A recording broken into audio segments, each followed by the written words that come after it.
ہمارے معاشرے سے شکر کا جو عنصر ہے وہ ختم ہوتا جا رہا ہے. نہ اللہ کا شکر ہم ادا کرتے ہیں، نہ بندوں کا شکر ادا کرتے ہیں.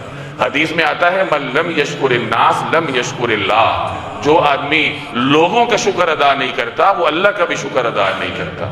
تو انسانوں کا شکر ادا کرنا یہ اب ہمارے معاشرے سے ختم ہوتا جا رہا ہے. رمضان گزرا ہے، خواتین نے کتنی محنتیں کی ہیں، کچن میں دن رات کام کیے ہیں، تو بہت کم مرد ایسے ہوں گے کہ انہوں نے اپنی خواتین کا، اپنی ماؤں کا، بیویوں کا، بہنوں کا شکریہ ادا کیا ہوگا.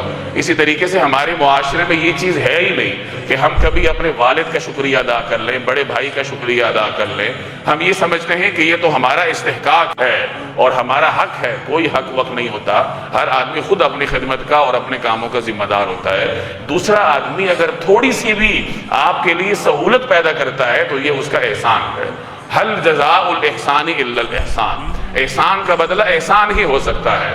اگر آپ اس کے مال کا بدلہ مال سے نہیں دے سکتے، ان کے لیے دعا کرو تو اللہ ان کے اجر میں تمہیں برابر کا شریک کر دے گا.